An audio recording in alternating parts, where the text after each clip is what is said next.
Okay, here it is, Drawing on the Right Side of the Brain by Betty Edwards, Chapter 2. Now, Chapter 1 is just introduction. It's talking about the basic concepts and her basic theory on how you should learn how to draw. And Chapter 2 is where she really gets into what you should actually start doing to learn how to draw. But Chapter 1 is a really important introduction. Telling you how your brain works and how that affects the way that you draw and your ability to draw. So here in Chapter 2, you start taking your first steps, and of course the first thing is your materials, and she does a really good job of laying out the materials that you're going to need and how you can put some of them together if you don't want to buy them from her, and also some really encouraging before and after self-portraits from some students who have gone through her course. So I've got the course book, the instruction book, and then also this workbook that provides some spaces where you can do the actual exercises that she prescribes. But for today, basically all you need is a piece of paper and a pencil, just a yellow number 2 pencil like you would use for school, and a mirror later on.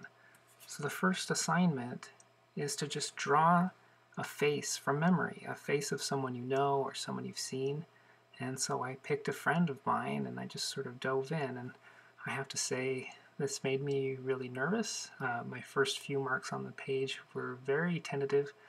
I don't have any art experience, and like a lot of people who are trying this sort of thing with her program, I don't feel like I have any real talent for drawing, and so trying this out for the first time and trying to put a face down, especially a face of someone I know, was intimidating, and so I was really just struggling through these first steps.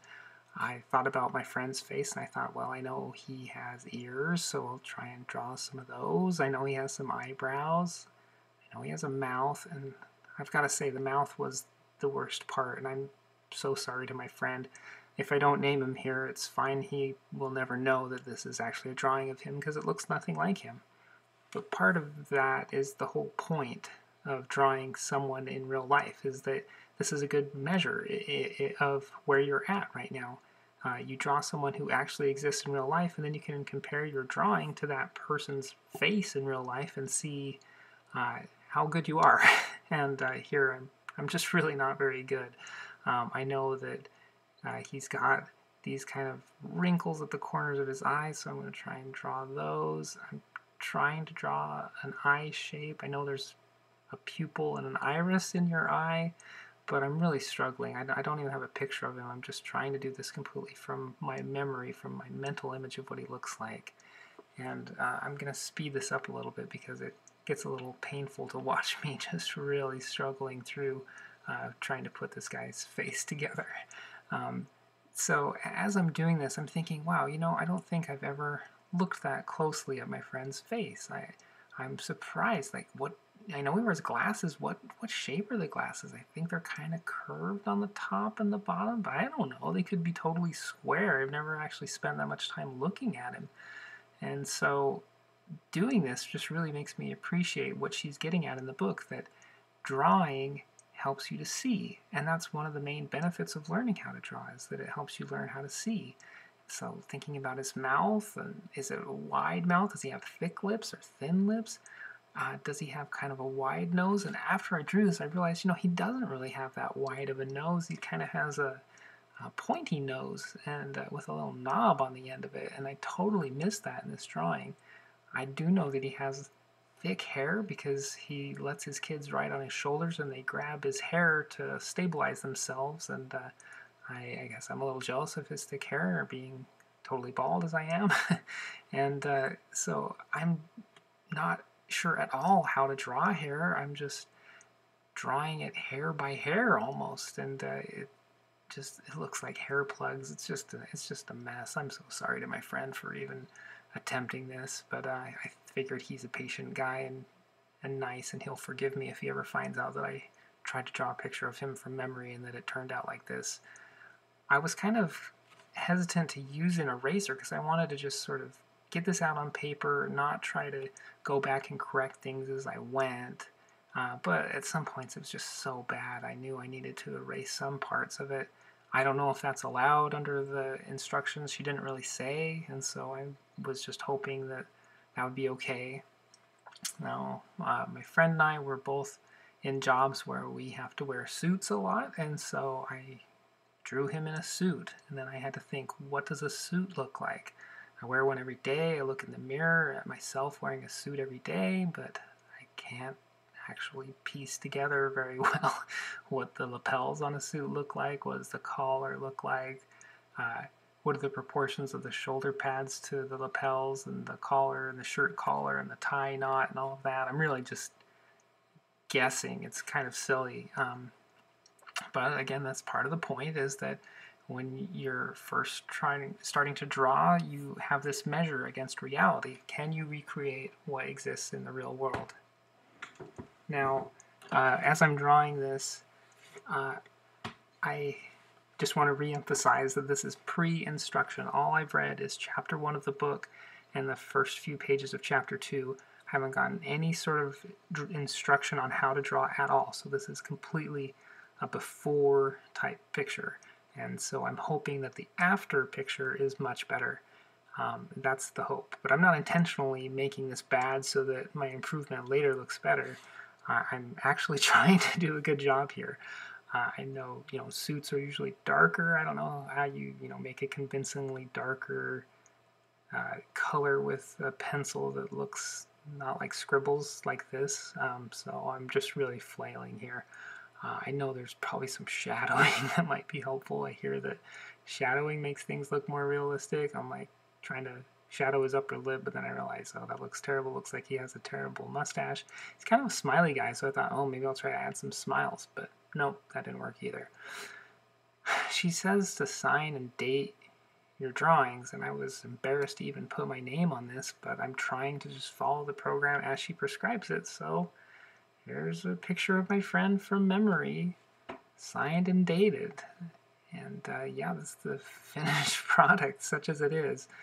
And so that's the first assignment. So next, I actually used the workbook because she provides some space in there for your self-portrait. So I set up a little mirror just off of camera so I could see myself. And it's a little weird. Her workbook has these spaces for different exercises, the pre-instruction portrait, but also has some other spaces for exercises that don't seem to correspond to the main book. Things like drawing the corner of a room that you're looking at, and that's not mentioned in the book that I've seen so far yet. But there is a space for this self-portrait, and so I figured, well, I bought this book, I'll do the self-portrait in the book. So I'm up there adjusting the mirror, and this is a little easier than drawing from memory, but still, it was pretty much a disaster from the beginning. But I do appreciate that I could look at my reflection and try to record what I was seeing in that reflection on the paper, and that was a little bit more to go on than just sort of a memory, a vague and shifting image in my mind. And so I wasn't sure where you start on this. Do you start at the chin? Do you start at the top? I figured, well, maybe I'll start at one of the temples. So I went down and went around the jawline and then across the top of my head. And ears were interesting to me as I'm going through this. I'm trying to draw my ear and realizing there's a lot going on there. There's a lot of shadow and there's a lot of weird curves in there. My two ears are not symmetrical. They're not the same size. They have different little curves and shapes within them. The way the light was falling definitely made them just a lot different in terms of tone. I don't even know what the right terms are. I'm not using the correct art terms, I'm sure. Yeah, so drawing a nose, it's not like my nose has these thick black hard edges to it. It's sort of sitting on my face and blending into the rest of my face. And so how do I convey that on the paper? I don't know. I've never had any instruction, and so I'm just sort of bumbling through. The angle that I'm at, I'm sort of looking down at the mirror, and so the reflection is sort of up my nose, which was not the most flattering angle, and it almost looks kind of ominous once I get done a little bit more. But One thing that was kind of fun was looking at the eyes. It seems like a lot of people, when they first start drawing, they draw a ton of eyes, and I always thought that was weird, but I get it now. Like drawing eyes is kind of fascinating, and it's also really challenging. And there's a lot of stuff that you discover as you're looking closely at your own eye or at somebody else's eye, like how the iris, you don't have the complete circle of the iris showing uh, most of the time in most poses, because your eyelid is covering the top part of your iris quite a bit, and even part of your pupil, it seems like, depending on the direction you're looking. And lips again. Yeah, I don't know what I'm going to do about lips. I think this is something that's going to really need some work. The lips just look like a cartoon, or look like a sticker or something. They're really bad. The whole thing's bad. I don't know. Good news is I don't have any hair on top of my head, and so I didn't have to try and accurately convey that, but I do sort of have the vague remnants of my hairline where it's shaved down. And again, here I'm trying some shadowing and stuff. Like, I don't know if that makes it look better or worse, but it seemed like maybe that provides some more depth and makes it look a little more realistic. Here, it was nice to look in a mirror and be like, oh yeah, that's what a collar looks like. That's the proportion of a collar to the rest of your neck, and here's how a necktie sort of interacts with a collar, and how your shoulders interact with that as well. And I had a tie on that had kind of a stripe pattern. I'm like, oh, am I going to try and recreate this stripe pattern? That'll require some precision lines. They'll have to be parallel to each other and following a curve around the knot. So I'm like, okay, I'll just kind of bumble through that, which I did. And yeah, here I am just trying to add some more shading in there. Again, I don't know, I'm just sort of sweeping my pencil tip across, and there's a real temptation, like once you've got a line down on the page, to try and shade within that line, but shadows and stuff, they seem to cross over the lines, and so it's hard not to almost create your own coloring book. So yeah, this is the self-portrait, and let's move on to number 3. Assignment number 3 is your hand, and she says in the book that a lot of people seem to be happiest with this drawing of all 3 that they do before they get any instruction. I guess I can see why. Your hand isn't quite as complex as your face, and also if you get your hand kind of wrong, it's not as obvious as when you get your face wrong. I mean, we all look at our faces in the mirror and in pictures, and we know what our face looks like, and we haven't spent as much time staring at our hands. We all know roughly what our hands look like, but here looking at sort of the angles of the knuckles and how the fingers overlap from a given perspective, and how a fingernail sits on the end of your finger. It's not at the tippy tip. There's a little bit of flesh beyond the fingernail, unless your fingernail's really long. Mine are not. All of that stuff was, sort of a discovery to me. I guess I sort of intuitively knew that, but I couldn't have told you without actually looking at my hand and then trying to trace it. All the little folds between your thumb and your index finger, all of this I'm sort of puzzling out as I go along. Okay, and now here I'm trying to get back from the from the cuff of my sleeve up to the thumb, and I'm realizing that that's way off. Like, my hand is narrower in the drawing than it is in real life in proportion to the cuff of my sleeve. But I just kind of flubbed that, and I went with the strategy of sort of doing the outline of the hand and then filling in the details afterward. And truth be told, I am trying to do all of this before I go to work in the morning, and so I have limited time, and so I was sort of running out of time here, and I figured it's better to try and get most of the basic details, but not every single little detail, and finish this drawing than to have it really detailed but only half done. And so I'm going through these lines on the knuckles and things somewhat hurriedly, and then, I've got hairy backs of my hands, and so I'm trying to show that, but I don't know, do you draw every single hair? That seems really difficult, but I'm sort of going in a half measure and doing maybe half the hair that I can see. And I throw in a little shadow at the end. So yeah, here are the 3 drawings all together. Once I've got them completed, I just kind of line them up next to each other, and yeah, nothing to be proud of. These are definitely amateurish and pretty rudimentary.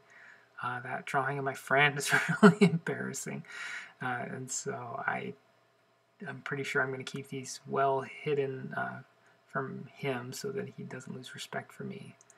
Last part of this chapter, she talks about different lines, different styles and thicknesses and depths of lines, and she says, try drawing several signatures before you get to the next chapter. And so I did that at the very end here. I tried drawing, or I guess, yeah, writing my signature in a few different styles. And she says, if you've written your signature, that is a form of drawing, and so try it in a few different styles. So I did. I did my standard signature, which you can't read and you wouldn't know my name if you just read my signature, and I tried it in a more angular style, and I tried to do it kind of a more loopy, careful, deliberate style, and I tried maybe writing it out really small to see what differences that might produce, trying to do it really carefully and clearly so that you could read it as if it's almost from a cursive writing practice book or something. And, one more sort of a half measure between some of the other styles. And, yeah, I can see what she's getting at. These different signatures show me the different line strengths, and they sort of communicate different things. And so that was useful, and that was probably the easiest part of this exercise. So yeah, that's chapter 2. I hope you find this useful. These are not lessons. These are sort of my documentation of me trying to go through some lessons, so I'm much more a fellow student than a teacher. But if you like this, go ahead and subscribe, and we'll kind of go on this journey together and see if it leads anywhere. I really hope that the before pictures here will be much improved after I've gone through the course.